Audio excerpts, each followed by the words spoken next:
of good old DirectX,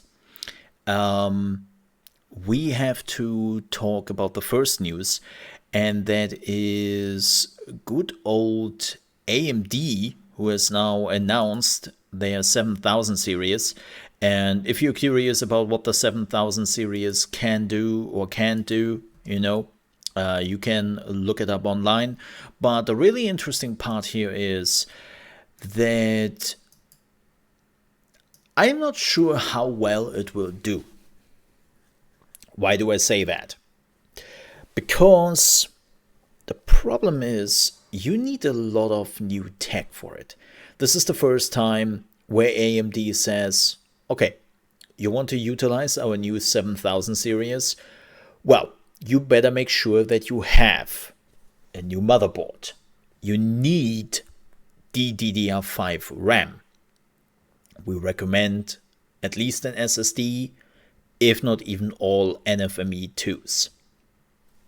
And you probably also need a new power supply, because you need a lot more watts to run all of this.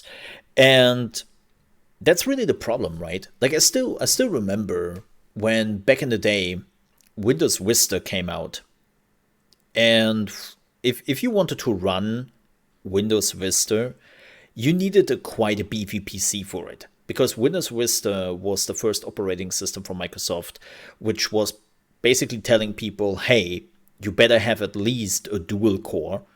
Quad cores are preferred. And even all the features were all designed to work on high-end hardware, like DirectX 10, which was only available at Vista.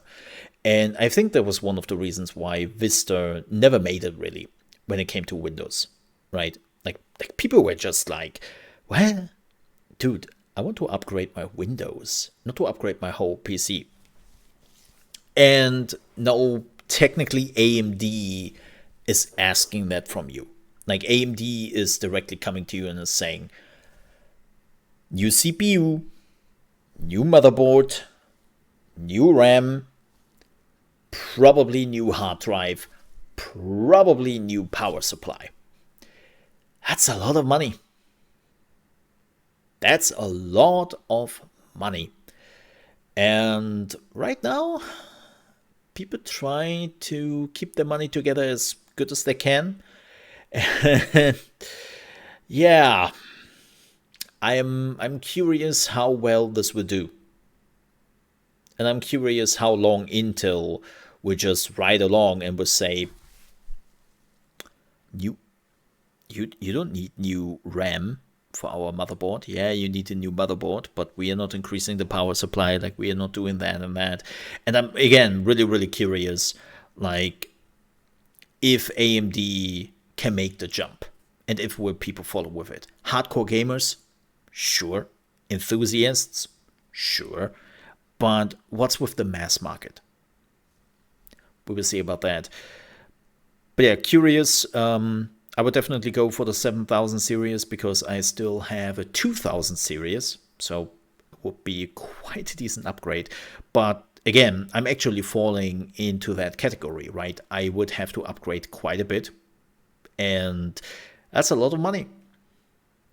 That's a lot of money right now. So we will see about that. And also we have to see how available it really is and how much money they will ask. So could be interesting, could be not. What else? Oh yeah, so we didn't have a podcast last week. Super sorry about that. Was because like the other podcast was a late one because of my vacation I had before that, and everything slowed down a little bit. But now we are back to the original schedule with Tuesday having this podcast. Like, again, it was all a little bit mixed up, but we have played games. We have played quite a lot of games. The first game I definitely want to talk a little bit about is Saints Row. Yes, the new Saints Row. We have to talk about that. So, first things first, I was wrong. I was wrong, because I was under the impression that the new Saints Row game will be like a $50 game / €50 game. No, it's a full price title game. And even $70 on the consoles. And I really have to say, I cannot recommend the game with that price tag on. Like, for me personally, it is Saints Row. It feels like Saints Row. Yeah, it has some bugs in it, and apparently it gets really bad later on. I was pretty lucky so far to not have any bugs besides of some weird physics glitches or whatever. Like, nothing crazy. It added more to the whole feeling of, oh yeah, this is a Saints Row game, than it really hurt me. But I've seen some other streamers and YouTubers playing the game. Whoa. Whoa. Corrupted save data up to crashing, going into blue screens. Characters just flying through the air the whole time. Physics not operating correctly, like bad shit. And again, even if those issues wouldn't exist, it is the Saints Row experience. And it is the Saints Row 3 experience. But that's the problem, isn't it? Saints Row 3 is now how old? 10 years? 12 years? When did Saints Row 3 came out? Let me see. It was a PlayStation 3 release. Yeah, it is 11 years old. Look. After 11 years,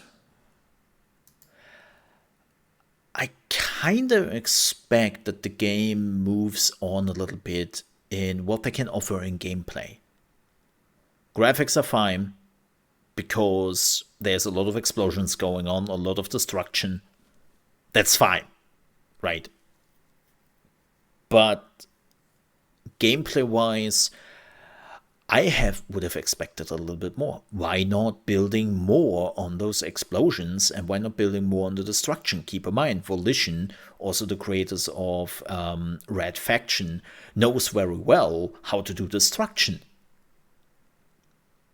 Right? It's like, there were a lot of opportunities where I really hoped, man, this is now the time where you can really showcase how this destruction is working in the game.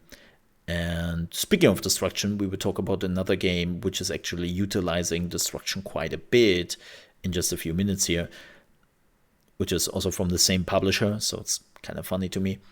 But yeah, like Saints Row feels like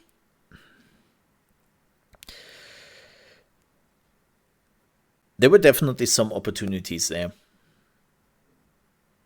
I wonder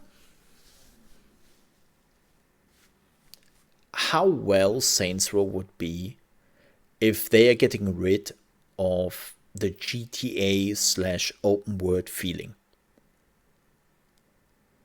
If they would just say, you know what, we are doing it a little bit mafia style, and we are focusing on the main aspect, the main story, and we are cranking everything up to 11. So there's not much to do in the city without that, but we really focus on that.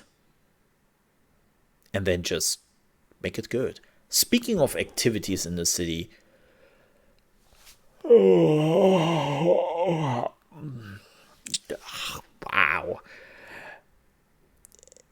They took a step back.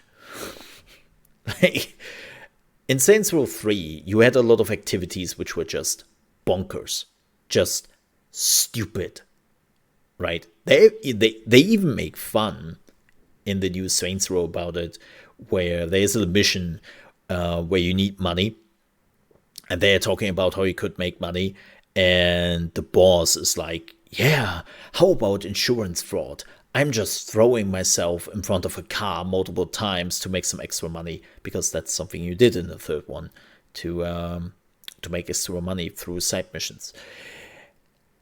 It's like, yeah, where are those crazy missions? Where are those bonker moments? Like, the game is quite tame. And again, it feels closer to GTA than it should be. So, unfortunately, when somebody's asking me, would you recommend Saints Row? No, I would not. Not for that price tag. Wait for a sale. If you're a Saints Row fan, wait for the sale. You will have fun with it. But if you didn't like Saints Row ever, it would not be your game. It's as simple as that. Another thing, speaking of, Embracer and THQ Nordic and Deep Silver, which is all Embracer, we also played Destroy All Humans 2 Reprobed, which came out today. That is actually a game I can recommend. Yeah, I can really recommend it. It's stupid fun, it's chaotic. Sure, the humor is not for everyone, I admit that. And I find crypto sounds a little bit mechanic. I assume they just reused the voice acting from the second one and updated it a little bit. But everything but that, it's just stupid fun. And it's not a full price title. Destroy All Humans costs, let me see, Destroy All Humans 2, $40. Yeah. I can totally recommend that. If you have played the first one, and by the way, if you haven't, you should. It's important for the story. Well, kind of. No, it is important for the story. I would definitely go so far to say, if you want to understand the story, and there is one, play the first one. It's $30 right now, if it's not on a sale. It's stupid fun. It's much shorter. As far as I understand, Destroy All Humans 2 is more like a 15-hour game, where the first one is 8 hours long. So definitely takes a little bit longer. But there's much to do. It looks really good. The destruction is amazing. You can totally destroy a whole village. There's a lot of open world activities you could do if you want to.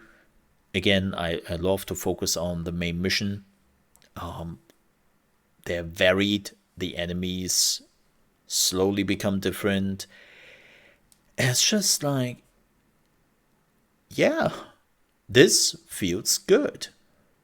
And I really enjoy myself.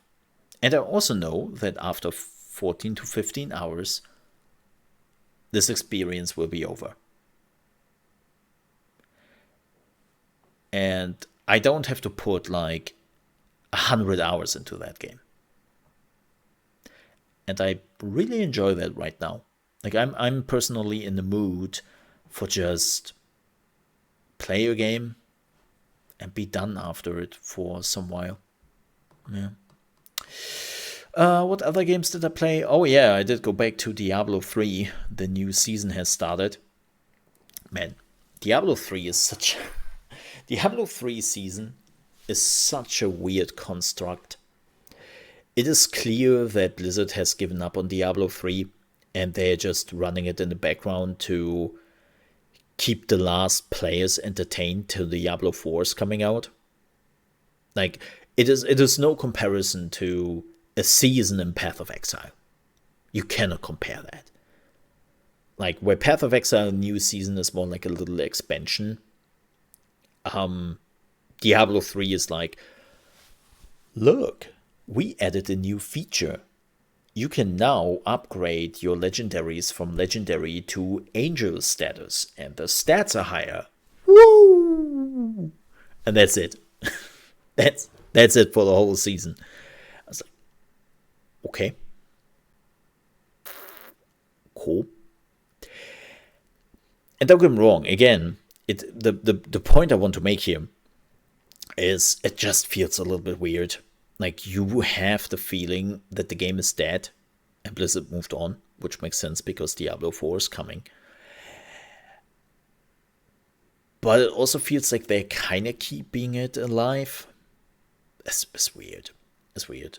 Nothing has changed. As I said, if you have played Diablo 3 after Reaper of Souls came out and after they added some stuff through patches, if you have played that, nothing has changed. The one thing I would definitely say, and I'm hoping they're keeping that for Diablo 4, and I'm really hoping this is something Path of Exile is actually adopting, adventure mode. I cannot stretch this enough or stress this enough. Like, adventure mode is really the thing which keeps me going in Diablo. If I would have to play through the whole Diablo experience again and again and again and again,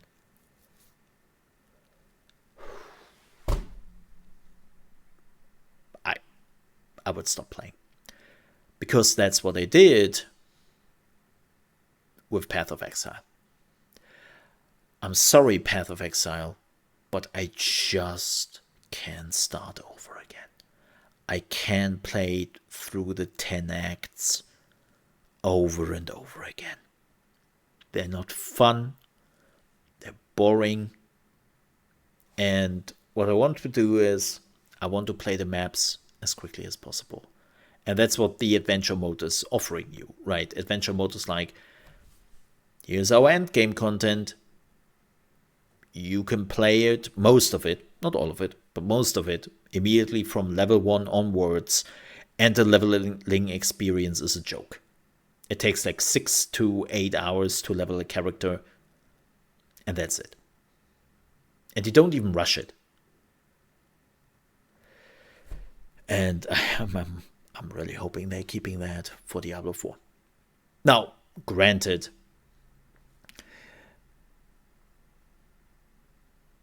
we don't really know how Diablo 4 plays. If you go back to the trailers, there are hints here and there, but we have never seen a full-on play session, just people playing it. Yeah, we have developers talking about it. Yeah, sure, we have gameplay snippets. But we don't know how the leveling experience is. We don't know what you can just do, how it feels, right? Without cutting through those gameplay elements. So I am hoping that at least the starting with the second playthrough experience, leveling is becoming a side note. If they want to do this, by the way, immediately with the first playthrough experience, like leveling is a side note, awesome. I hate leveling in a lot of games. Not all of them, but in a lot of games. And make it a good experience. Because again, Path of Exile is not. For me at least. So, yeah. What else? Did I play anything else? Super People had their last day today. We didn't play that. We did play the new Battlefield. Oh god, the new Battlefield season instead. Yes. I know. I like to suffer. And it was actually good. Like, we talked about this on stream when we played Battlefield just a few minutes ago. But it feels really good. Yeah, it is, Sakura. It is boring. It feels really good. Battlefield feels really good right now. There's still weapons missing. There's still some bullshit going on. But again, I will reaffirm what I said with Season 1. If they would have released Battlefield in that state it is in right now, a lot of people would have enjoyed it. a lot of people would have enjoyed it, and a lot more people would have just sticked with it. And it totally tells me that they should have just like waited with the release. But EA's greed knows no bounds, as per usual. And that really sucks. But hey, maybe the new Battlefield coming out next year, they might actually do it right. But yeah, no, seriously. It's getting closer to 20,000 players on Steam alone again. So that's something, I guess. Yeah. Just, I would have wished that is going on sooner. Much sooner, to say the least.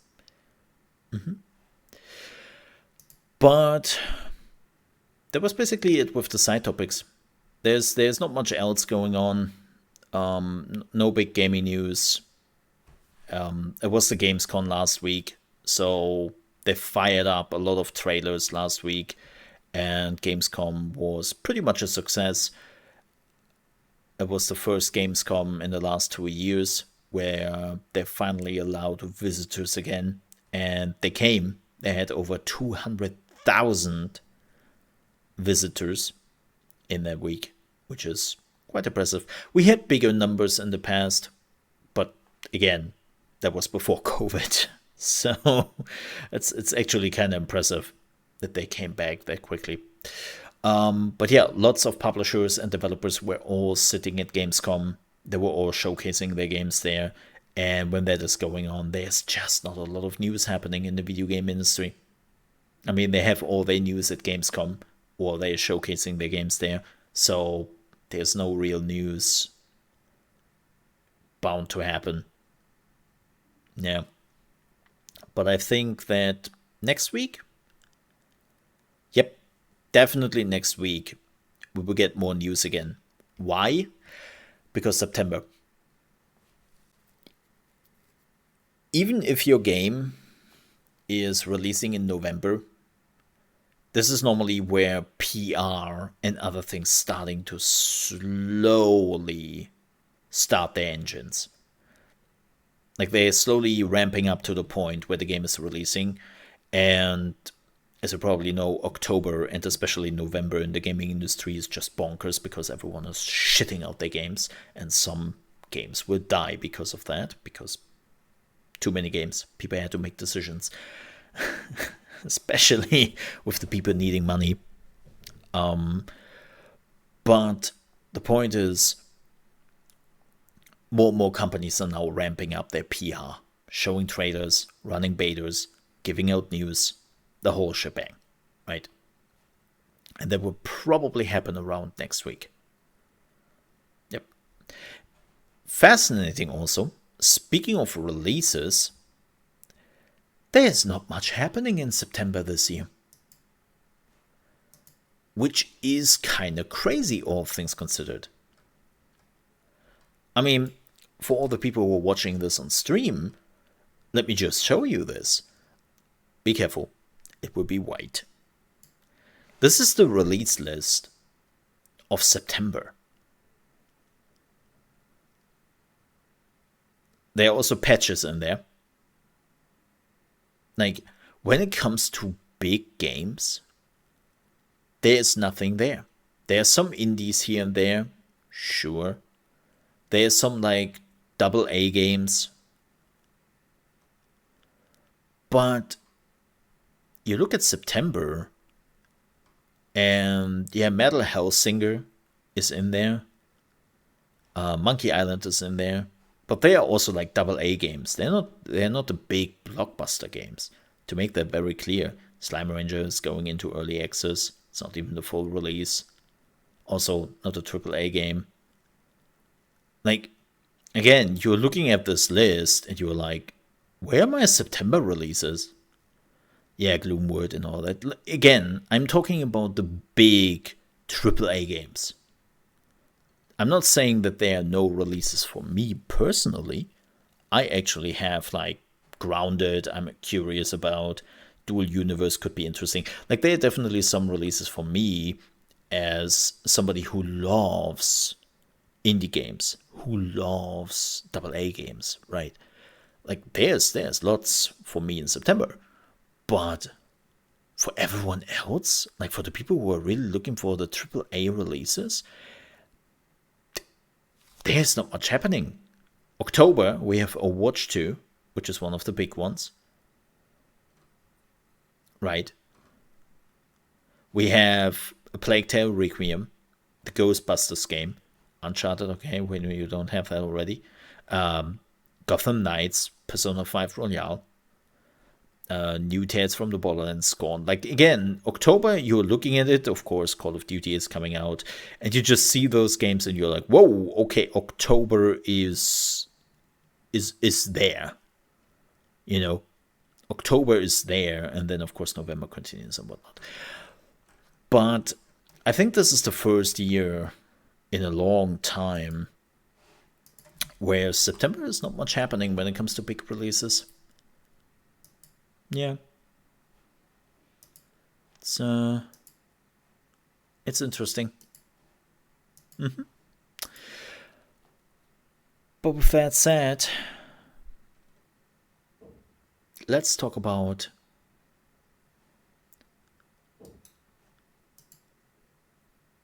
DirectX 12 and our main topic for tonight. Because what is DirectX? Where does it come from? What does it do? And why does it cause problems for games? So before we jump into this, a few announcements here.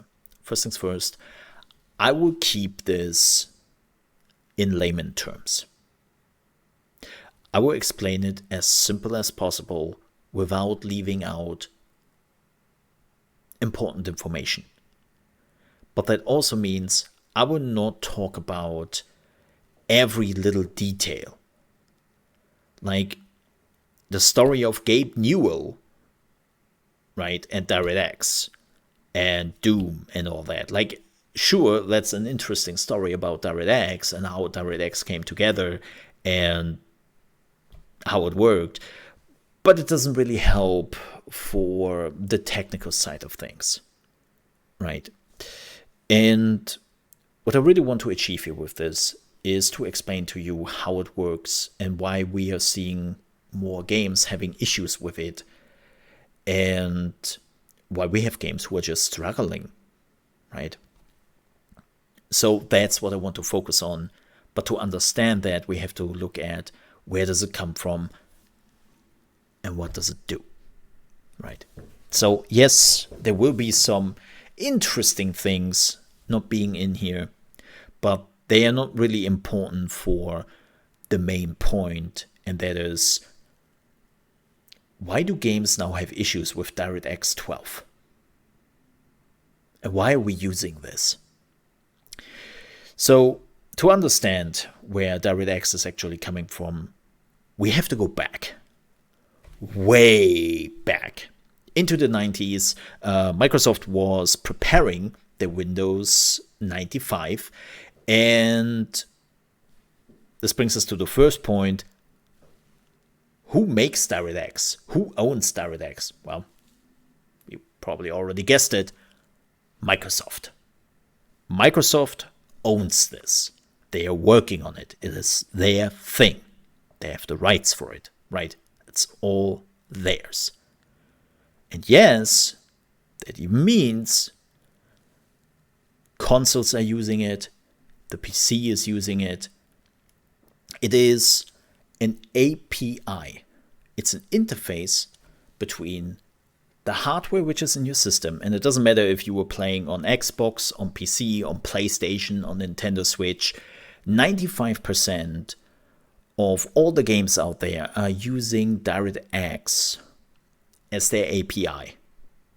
Are there other APIs? Yeah, like Vulkan and some even smaller ones. But 95% of the time, as I said, it's DirectX. It is basically the thing. Like, Windows is the thing. Are there any other operating systems out there? Are they being used? Yes. But they're teensy tiny when it comes to certain platforms, like especially PC. And so DirectX is being mostly used anywhere. And as I said, it is the interface between the hardware you have in your PC and your games. What does it do? Well, basically communicates between those things, the hardware and the game, and explains both of them what they have to do in this game, right? Like if you're booting up a game, DirectX is helping the game and the hardware to understand like which DirectX features they can utilize, which hardware features they can utilize, and which they can't. It does, of course, much more, but that is basically the core of it. It makes it possible so that your hardware can be utilized in the games you are playing. That is like the most important aspect you have to know as a gamer. Without DirectX or a similar API, you couldn't play any games. It's as simple as that. But as I said, in the early 90s, around 94, Microsoft was preparing to release Windows 95, and they wanted to bring a lot of gaming developers because they already saw gaming as the future. They wanted to get like a lot of developers on board to develop their MS-DOS games for the Windows platform. And most developers just said, what? Nah, man. This is shite. This is not working out. This is pretty bad.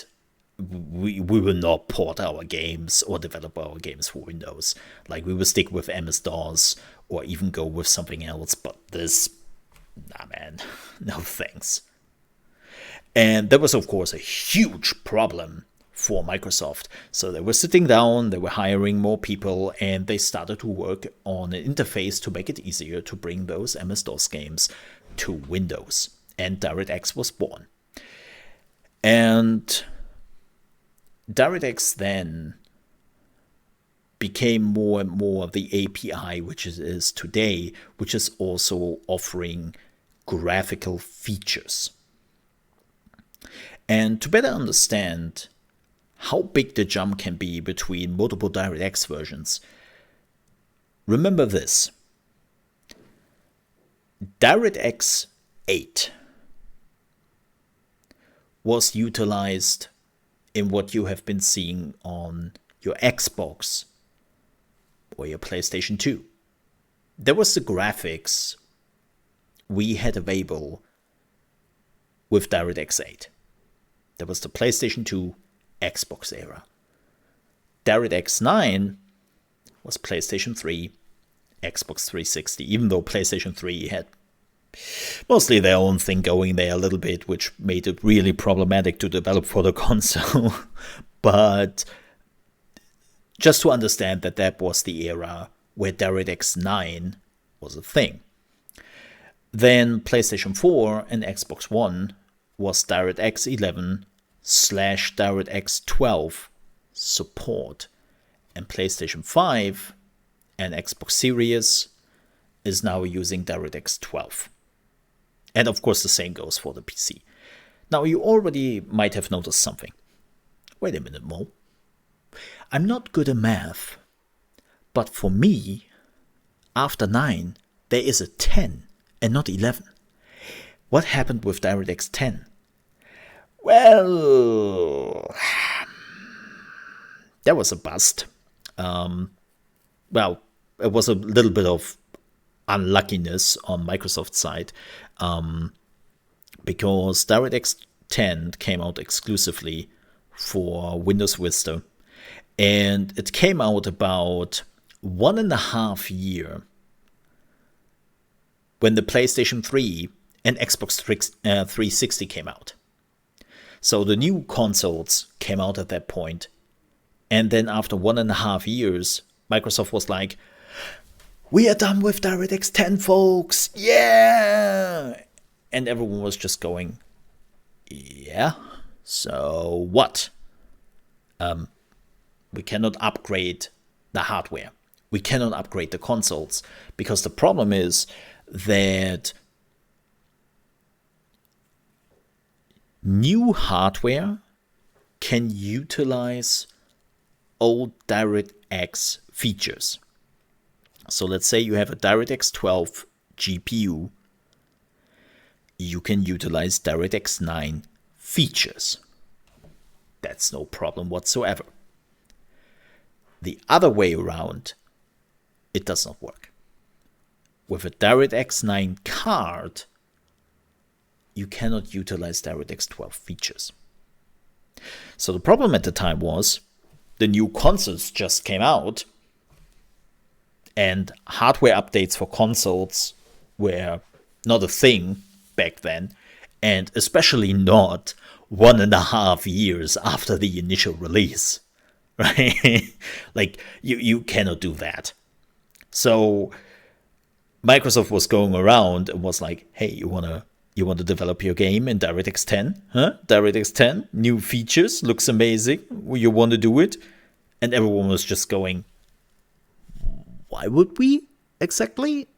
Like, we develop our games for the consoles anyways, so we have to kind of keep that in mind and develop the games around DirectX 9.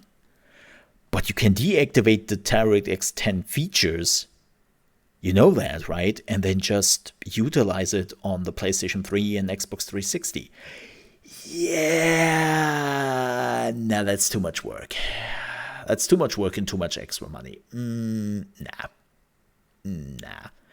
If you want to see how crazy that was back in the day, look at Assassin's Creed. The first Assassin's Creed game was developed on the PC around DirectX 10, and even later on got a DirectX 10.5 patch, where they even added more features. Right. Assassin's Creed 2 came out, all gone. It was DirectX 9 only. So the second game in the series did cut down on graphic features on the PC. It actually looked worse than the first game on the PC, because you couldn't use the DirectX 10 features anymore. And it was this moment where I think Microsoft even realized that a lot of developers wouldn't do it, because it would take too much work. Why is this important to mention? Keep that in mind when we are getting to the PlayStation 4/Xbox One. Yeah, keep that in mind. So, one of the big features DirectX 10 actually brought with it was volumetric fog. So, if you are playing a game today and you see like smoke coming out of a cigarette, or you see smoke from a fire or something, this is thanks to DirectX 10 and their volumetric fog feature. Looks pretty cool. DirectX 11 brought tessellation. That was one of the main features of DirectX 11. And if you're like, tessellation, what is that? Pretty simply explained, take a flat surface, like a brick wall, right? It's like a 2D texture. And thanks to tessellation, it would look like it's a 3D texture. So the bricks of that brick wall is like sticking out.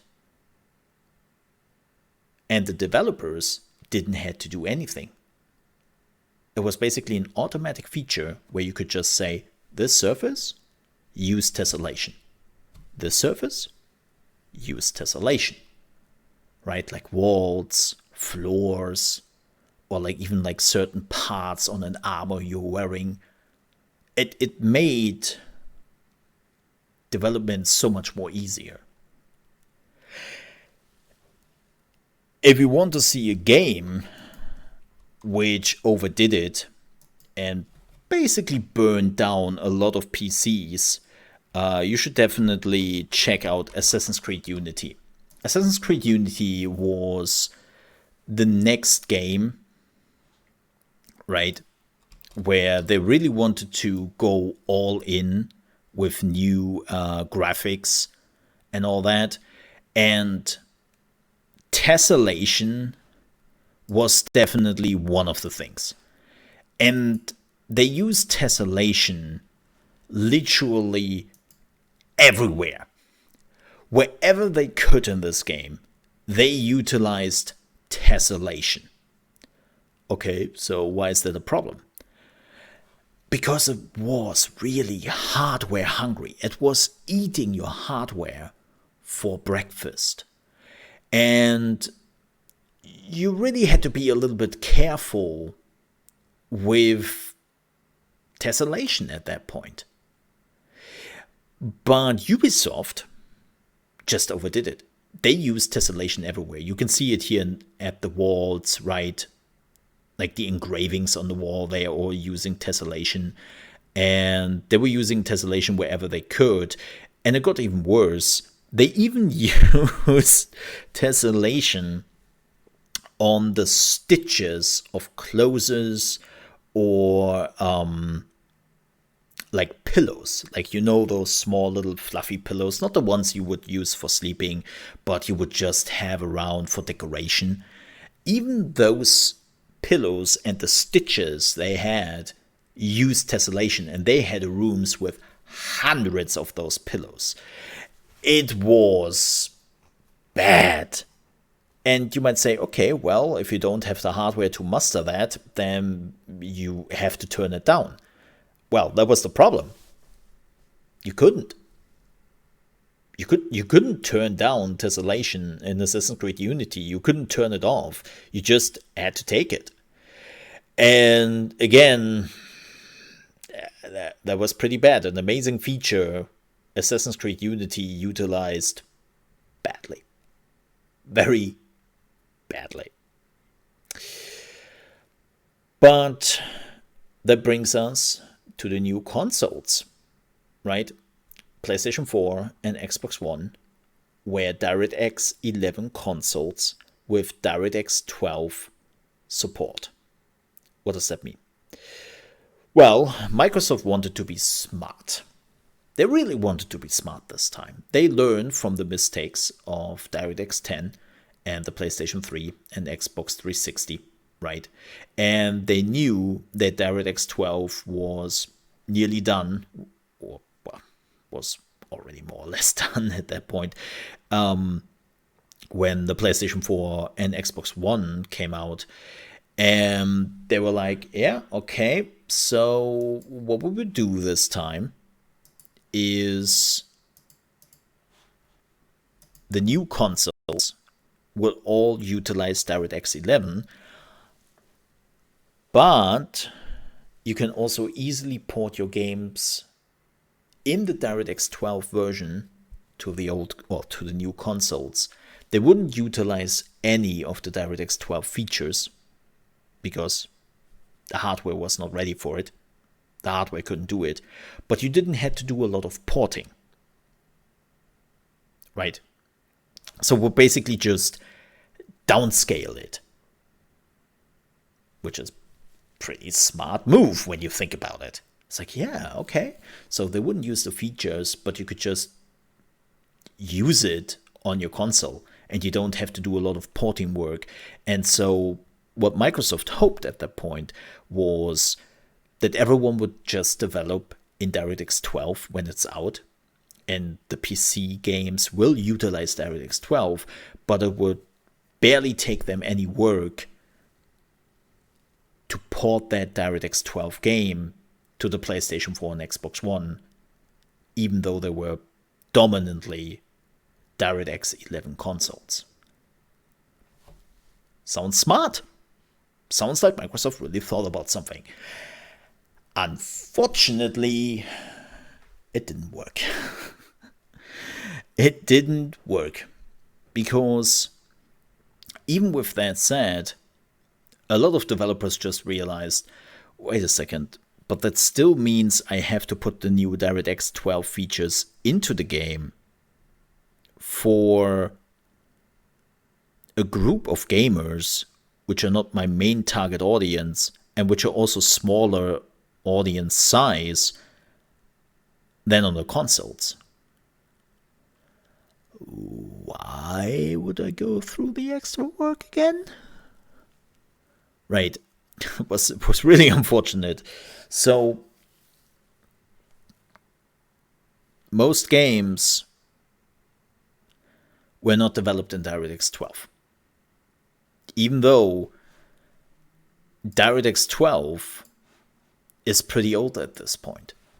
Like, people are like, oh yeah, DirectX 12. That's pretty new, right? That's pretty new. And it's like, no, not at all. DirectX 12 came out in 2015. It's over 7 years old now. 7 years. And we had barely a handful of games coming out on the PC till about a year ago when the new consoles came out, the PlayStation 5 and the Xbox Series, because they are now all DirectX 12 consoles. But we barely had any games coming out. And this is very important to keep in mind, because we will talk about that in a minute. And this is what backfires now. But again, keep that in mind. The version is now 7 years old. Yes, there is DirectX 12 Ultimate, but it's basically just a culmination of like a lot of features they had already swirling around for DirectX 12, so they just like put it together. But yeah, DirectX 12 is 7 years old, and a lot of developers never utilized it. Very important to keep in mind. So what is DirectX 12 actually bringing to the table that it's now the new hot shit, right? So one of the two main things I would say which are becoming very important for DirectX is variable rate shading and ray tracing. So what is variable rate shading? It's pretty easy. It's basically the system looking at all the objects in your games you have in front of you and determines how much resolution that object needs. So let's say you are standing on a building and you're looking at the skyline of a city, and then you have buildings kilometers away. And you're playing this game in 4K. What variable rate shading does is determine that basically the buildings kilometers away do not have to be rendered in 4K. Because you cannot see the details anyways. It's too far away, right? And this goes for every object, right? Like, hey, there are some weapons in the background you can barely see. Do they have to be rendered in 4K? Probably not. So it really helps to basically lower the performance which is needed to run a game. Because the game is now determined, or the DirectX is now determining, like, which object has to be rendered at what resolution, really. Which is pretty cool. But the biggest one everyone is talking about right now is ray tracing. Ooh, what does that do? Well, ray tracing, to put it into layman terms again, is the idea to simulate lighting physically correct in a video game. So that means lights, shadows, reflections, right? Like, those are all things which light can create. If you were going into the real life, I know it's a crazy thought just thinking about it, But if you go into real life, you see the light coming from the sun or from other light sources. You see shadows and you see reflections. And I know what you immediately think is, wait, we already have that in games for decades. We have shadows, we have lights, we have reflections. What are you talking about? Well, all those things are smoke and mirrors. They're not real. Like the lighting. What developers did for decades is they created thousands and thousands of light bulbs in the game world you were in. Of course, invisible to the gamer's eye, you never see them. And they basically had to set up the lighting, right? That the light is like shining on the face correctly and that you can see the facial expressions and all that. And they had to do all of that manually. This is why you are not seeing a lot of games having the feature that you can like shut off the lighting or shoot it out or something, because that takes a lot of work. Up till ray tracing. Because now developers can literally go to the sun in the sky, say that this object is using ray tracing, please calculate light rays and calculate how it would create light physically correct in that gaming world. That's what ray tracing does. It's pretty amazing. The same goes with shadows.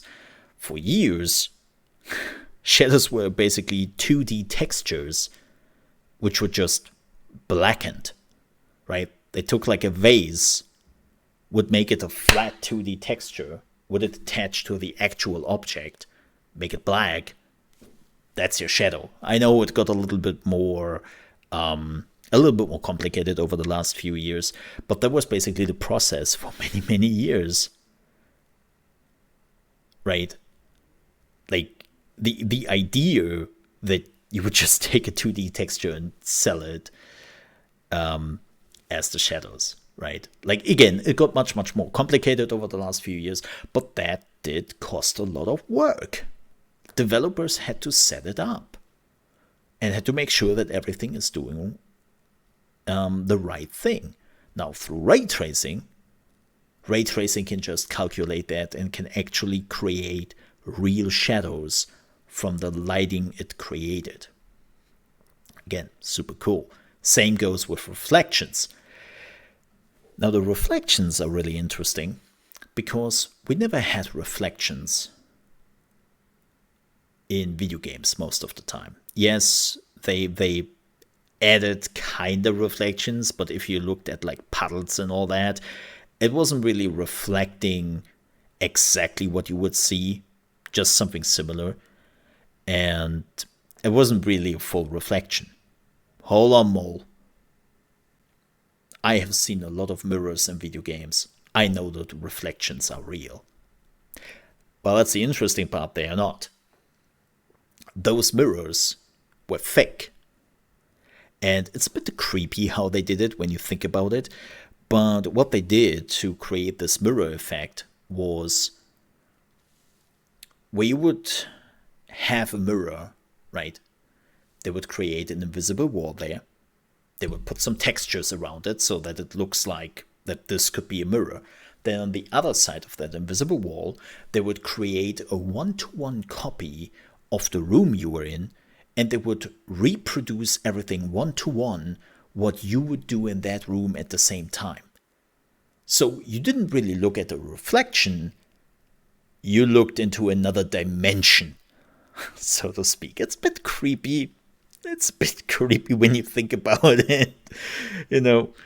But that's what they did, because the whole idea of just copying the room would eat up less resources as actually calculating physically correct reflections. Think about that for a second. They decided to create a copy of a room was less hardware eating, less hardware hungry than actual reflections. Crazy. Now through ray tracing, they don't have to pull that trick anymore, and they can actually create real reflections, which is, again, really cool. So DirectX 12 has brought some amazing features to the table. I think we can all agree on that. But now the last question remains. Why do we have so many issues with DirectX 12 games nowadays? Is it Microsoft screwing up things again? It's Microsoft, right? Well, kinda. They have definitely some issues, but the biggest problem is the transformation from DirectX 11 to DirectX 12 was quite high. Like, they changed a lot. And how it is utilizing your hardware. It actually gives you more resources. Like, one of the biggest things DirectX 12 in theory is offering is 50% more pixel count on the screen by same hardware utilization. And you think, wait, what? Yeah, that's pretty cool. But as always, there's a catch. There's always a catch. And developers now have to really go over their games with a fine comb and make sure that everything is optimized, that they allocated the hardware which is available to the game correctly. And that takes some time. And well, as you know, games are getting sometimes released ahead of time. Cyberpunk. But that means that if they didn't do it right, DirectX can more hurt than it helps. So one of the big features, like again, you are getting far more power out of DirectX and out of your hardware. But what developers apparently now have to do, depending on the circumstances sometimes, is they really have to tell DirectX how much hardware is available to them and how much they can utilize. So when the game is reaching a point where it would technically utilize more hardware power than it is available to them, because it wasn't correctly allocated in DirectX, DirectX is like, well, I only give you as much as you have been allocating. Sure, I would have some extra resources just waiting here for you, but I cannot give you that because the developer didn't fully allocate this. And that's apparently like one of the new things, where DirectX 11 was pretty simple in that regard. You told DirectX how much resources are allocated. The game needed more than that. You had more than that. And it just took it. Brute force. This is why a lot of PC gamers could basically brute force bad optimization in game. Because you needed more hardware, you took more hardware. It's as simple as that. With DirectX 12, that is not as easy anymore. It's not impossible, as it was explained to me, but it is not as easy as before. This is why we have like a lot of games where you have those like Elden Ring, which came out a few months ago, right? Where PC users and DirectX users had some real issues where the old consoles like PlayStation 4 and Xbox One, which were running on DirectX 11, had a smooth experience, right? And so you could say that's a bit of a Microsoft issue. But something I really want to point out here is it's not just blaming Microsoft. This is also a developer issue, because developers have knowingly most of the time decided to not to develop in DirectX 12 and only develop games in DirectX 11. Right, we talked about this a little bit earlier. And DirectX 12 is now available for 7 years. So for 7 years, a lot of developers, not all of them, have decided to just develop in DirectX 11. Because some of them took a look at DirectX 12 and they were like, oh boy, that's a lot different. Oh boy, that's not worth the money or my time.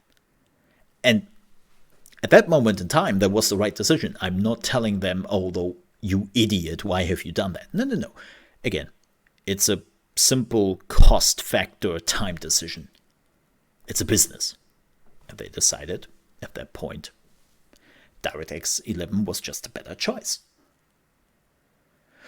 But now, the change to DirectX 12 happened, and the new consoles are only supporting DirectX 12. The PC is only running on DirectX 12, and a lot of developers have never developed in that area. And so a lot of problems rise up. So, very long story short, we will see a lot of issues with DirectX 12 probably for the next 1 to 2 years. And then devs will become better. I would go so far to say that most developers will probably have some issues with their first DirectX 12 game. And then will get accustomed to it. And then their second game they are developing in that environment will become much better, if not even smoothless. That's probably what will happen. Well, let's hope that is happening, because if those issues persist through the whole DirectX 12 era, oh boy, let's not. Right, let's not go there. But we had similar issues, interestingly enough, with all the previous DirectX version. It was not like that DirectX 9, DirectX 10, or even DirectX 11 was like a smooth experience, a smooth sailing for everyone moving over to it. I still remember when a lot of developers moved from DirectX 9 / PlayStation 3 and Xbox 360 to the PlayStation 4 and Xbox One, and we had a lot of shoddy games at the beginning because it was a huge change for developers. So, yeah, but we all know how that ended. And we will see how this goes. But yeah, I hope this has explained a little bit on how DirectX works, where it's coming from, why we have issues with it, and how the future of DirectX might look like. Now, will there be a new DirectX 13 version? Yeah, maybe at some point. Microsoft this time made the smart decision to just opt into DirectX Ultimate, right? Instead of going with 13, they were like, let's call it Ultimate. It's still DirectX 12 with some extra features in it. So we don't really know if there will be another DirectX version, but I think even Microsoft is now thinking hard about it on how they hopefully can avoid such issues in the foreseeable future. But this is the end of the main topic and also the end of the podcast. Thank you very much for listening, watching. Keep in mind, this podcast will be available ad-free on my Patreon, which is patreon.com/ChaosMole. You will also find the link in the video description if you're watching this on YouTube. I will also upload it to Spotify as per usual. It will come up in a few days. Again, just takes a bit. I have no say on how quickly my podcast will show up on Apple, Spotify, and other places. That's out of my control. I upload it, and then it gets distributed to all the others. So that is unfortunately out of my control. But yeah, again, thank you so much for being here. And I will be back on Tuesday next week. And I haven't decided yet which topic we are conquering. I have a few options, but we will see. But again, thank you so much for watching. Stay safe. And I see you next week for the new episode of the Molehill Podcast. Thank you so much for the support. Especially thank you so much for all the people who are supporting me on Patreon. It's very much appreciated. Stay safe, and I'll see you next time. Bye-bye.